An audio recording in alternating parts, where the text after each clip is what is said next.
First and foremost, I'm sure you were able to listen to what President Biden just said, talking about all of the reasons why he believes he should be president again, but then at the end saying, joking that he only looks 40 years old and that he's never been more optimistic if we stick together. Van, I'll start with you. Well, look, I mean, he's still in the race and he's doing what he's supposed to do. I'm glad to see him out there. I'm glad he's doing interviews. I'm glad he's doing all those things. The challenge is that the numbers are not encouraging, and the party is no longer united. You already have 4 House Democrats who are saying step down. You're going to have more. You're going to have more. This week, unfortunately, you're going to have the split screen of the president having, NATO allies here and people in his own party looking at this math. As David Axelrod said, this time 4 years ago, Biden was up 10. He's down 6. We needed that debate to turn things around. It did turn things around in a negative direction. And so I think that he's going to have to look in his heart. This is a party that loves him. I've never heard so many people say about a politician, I love this man. Not just I respect him, not just I admire him. I love Joe Biden. He is beloved in this party, and yet he may not be able to get us across the finish line. And I think people are hoping that he will recognize we're running Kamala Harris for president right now. That's who we're running.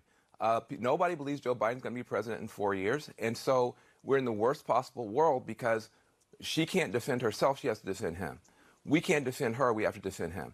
If we're basically running Kamala Harris anyway, let's run Kamala Harris and let her get out there and defend herself and accept that's where we are.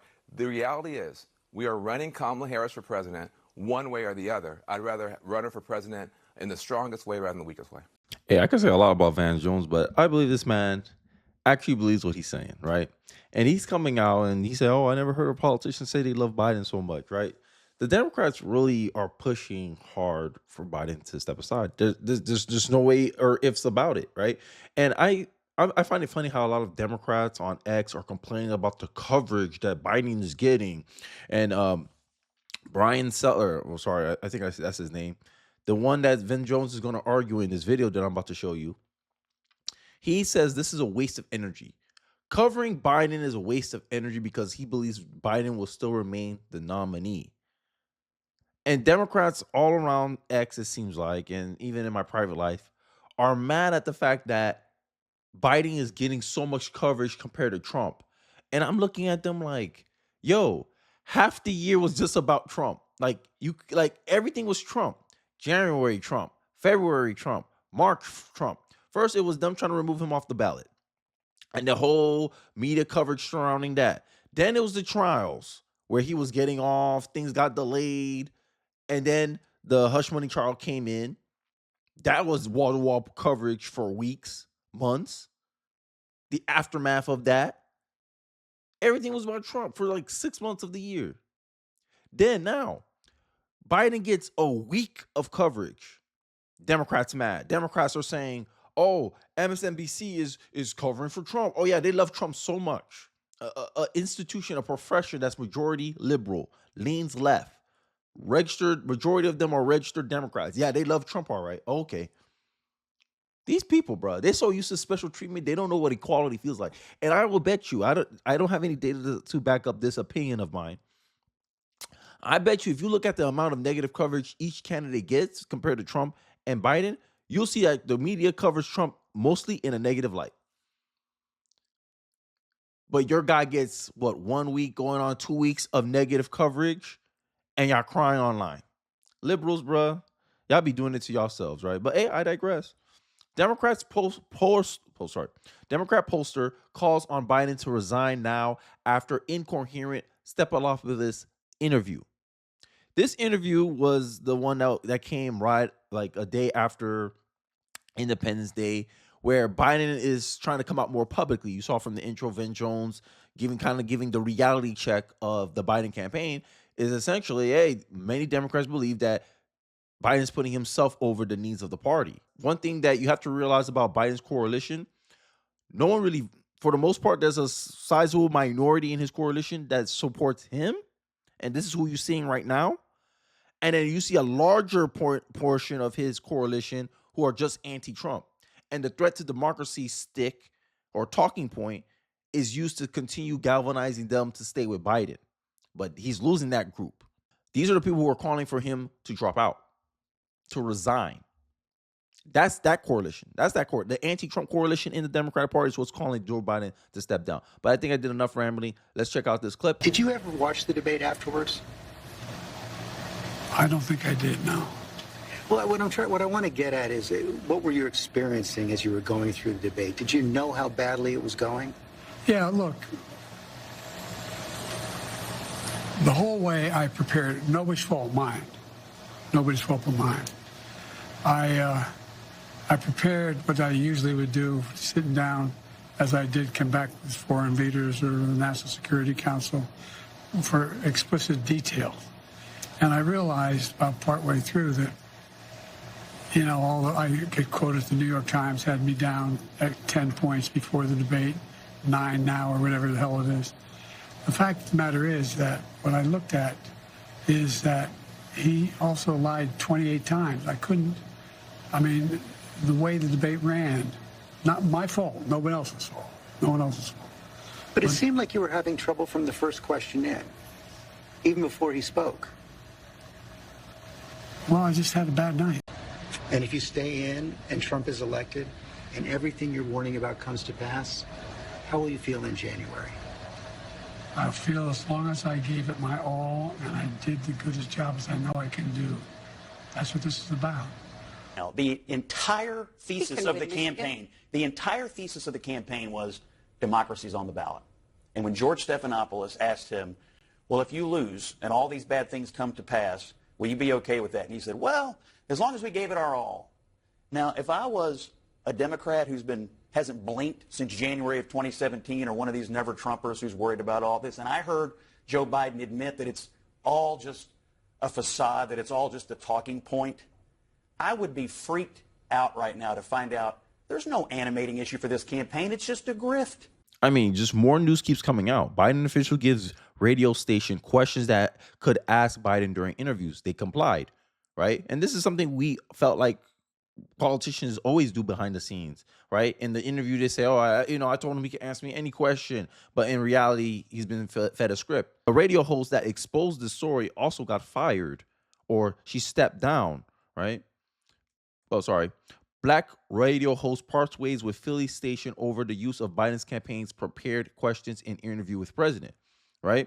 And this is a big story right now. Everyone's going to be talking about it today, about the fact that this lady had to step down because essentially she exposed the Democrats, not Democrats, she exposed Biden. And it seemed like Biden can't function outside of a teleprompter, right? That's the narrative around Biden, right? Can Biden disprove this narrative? That's what I'm waiting to see, because I'm not falling for narratives. I'm looking at the results, and the result seems to be in. Biden cannot talk coherently without a teleprompter. Sorry. Biden committed to debate with Trump again, whether he is in or not. So apparently, regardless if Biden's president, not president, he wants to debate Trump. I don't understand how that serves anybody. I don't understand how that helps anybody. But hey, Biden said he wants to do it. So here's the interview. We're going to react together. We're going to watch this together. This is a continuation from the intro where Van Jones was going into his point about how Biden needs to step aside. A disastrous debate isn't going away. And that the Democratic Party appreciates what Joe Biden did for them. I don't know what he did. I mean, he ain't doing anything for me as an American.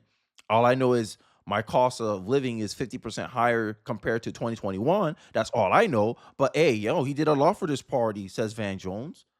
And Brian Seller, which is the other black guy you see on the screen, other than me, of course, he is going to try to debate the point why this is a waste of time having this discussion. So let's continue the video. President right now. That's who we're running. Nobody believes Joe Biden's going to be president in 4 years. And so we're in the worst possible world because she can't defend herself. She has to defend him. We can't defend her. We have to defend him. If we're basically running Kamala Harris anyway, let's run Kamala Harris and let her get out there and defend herself and accept that's where we are. The reality is we are running Kamala Harris for president one way or the other. I'd rather run her for president in the strongest way rather than the weakest way. Bakari? Before Bakari goes in, and gives his statement on why he thinks this is a waste of time.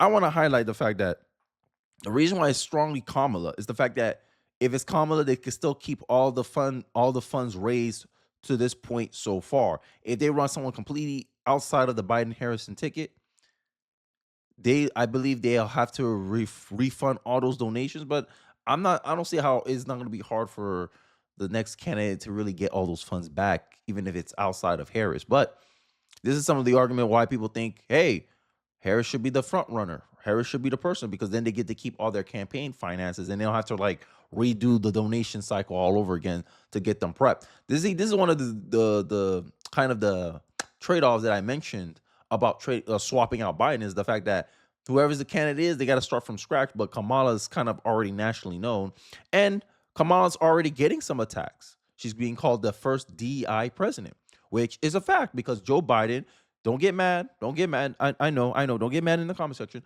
Kamala Harris was picked solely because of her gender and her look, aka her race, her skin color. She looks black, right? That's the reason Kamala Harris got picked. Biden, when it was asked in 2020 who would be his VP pick, he said it was going to be a woman of color. Essentially, you using racism to hire somebody, or affirmative action, right? That's affirmative action hire. That's DEI. That's what the concept of DEI is, right? If someone said, "Hey, my VP pick is going to be a white straight dude," you can say the same thing. Technically, I'm being consistent here. You can say the same thing. If someone said, "I got to be a white dude," I'm playing identity politics, and this is the L you take, because if you use racism, this is my argument. If you use racism to pick somebody, don't get mad when someone criticizes you for using that criteria. Period. I don't understand the outrage. You got Roland Martins of the world, these liberal Democrat black men. Oh my God, this is racist. How dare you call her a DEI Barbie? Millions of people voted for her too. But the president picked her. We didn't pick her. The president picked her. And the president made it clear, aka Joe Biden, he had made it clear that he wanted someone of a specific race and color. Sorry, race and gender. My bad. He used identity as a leading criteria to get Kamala Harris. If Kamala Harris was so qualified, give me some of her qualifications. Many of you can't give it to me without Googling it. No one knows who Kamala Harris, no one knows what her qualifications are. But she's not a DEI hire. You got Creon Jean-Pierre, right? They're bragging about how they have the most diverse administration ever. And this is the worst administration when it comes to economy. Crime is going out of control. All you got to do is go to California, look at the disaster they're having. Then the liberals going to come in my conversation. Crime is actually down. People don't have no faith in the police force in these blue states. So reporting of crime is also down. People are not reporting instances of crime. How many cars get breaking into periodically? If you just go to Orlando, if you go to Oakland, California, San Francisco, people have to leave their windows down because their windows are getting smashed in. Those things are not getting reported. So the idea that crime is down is a lie. Not a lie, but it's just the fact that there's a lack of reporting that's going on. That's my argument for why crime is down.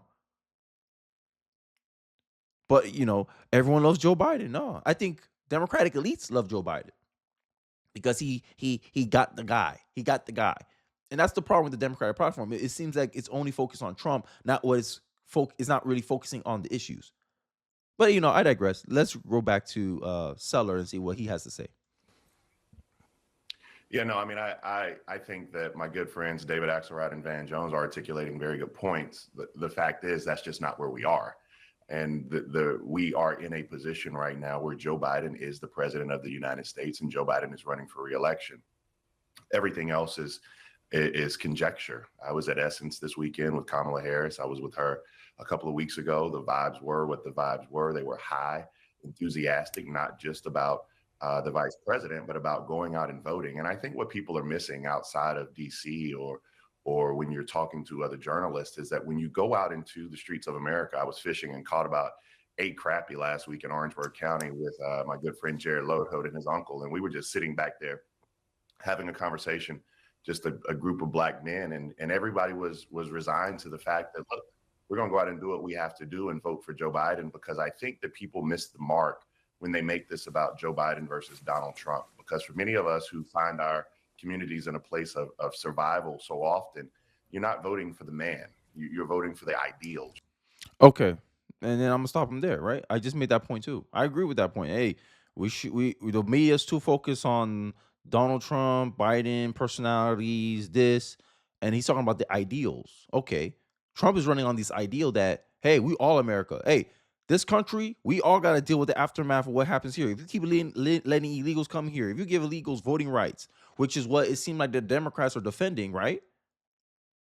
I just pointed out, hey, what they're going, the House Democrats are pulling out all the stops, not to address inflation, crime, right? The economy. No, none of that. They're pulling all the stops to prevent the Republicans from solidifying the integrity of the election on only allowing citizens to vote. Imagine that. You in America, you want only American citizens to vote. And the Democrats are desperately trying to stop them. That's the ideals of the Democratic Party. But I bet you if these illegal immigrants was voting disproportionately for Republicans, I bet you the Democrats won't be fighting as hard as they're doing right now.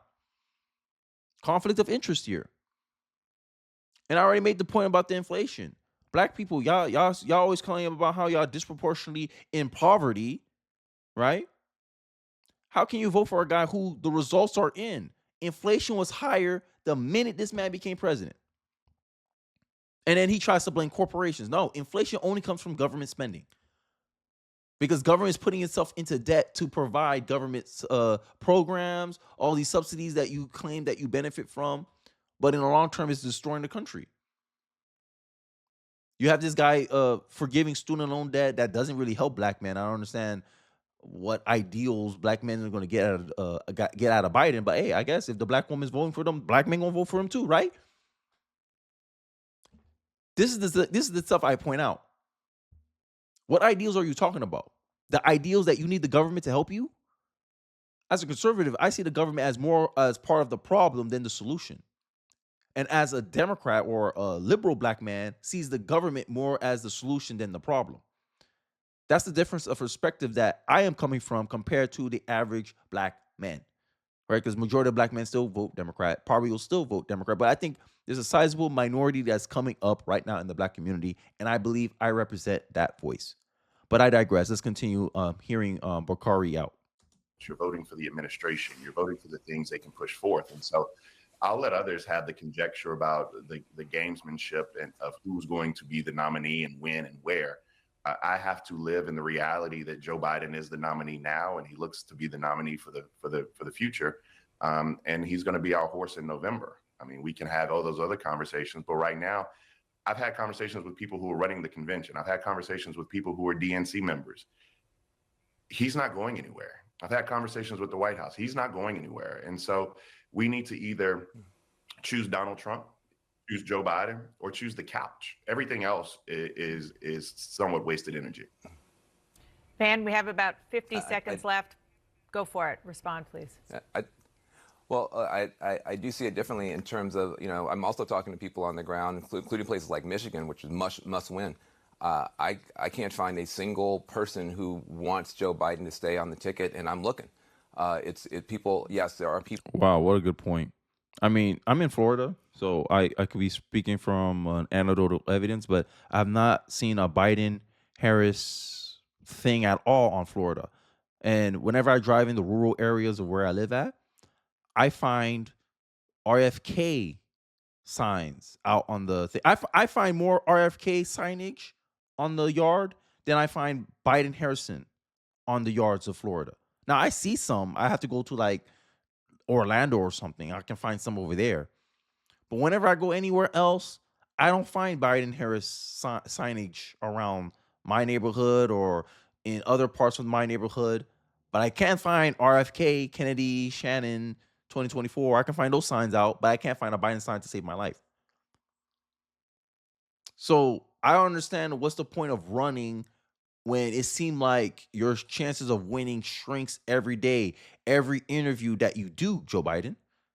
And it seemed like the only people willing to defend Joe Biden, it seems like it's black people, black Democrats, specifically the black woman and women in general. Seems to be the only one willing to defend Joe Biden.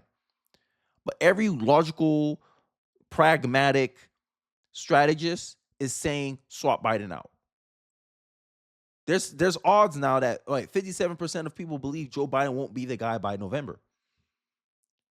But Bakari here, oh no, but Joe Biden's gonna pull through. You caring about the ideals of a guy? Like what ideals is Joe Biden sprouting? To judge you by the color of your skin and your genitalia. That's the ideals that Joe Biden is spreading. You wanted to be judged on identity? That's the ideals that you're voting for, Bakari? And this is the problem of the black community. That's why I said sometimes it's not always just Republicans' fault or Republican messaging. The people have to be receptive to the messaging at least be willing to be open to hearing Republicans.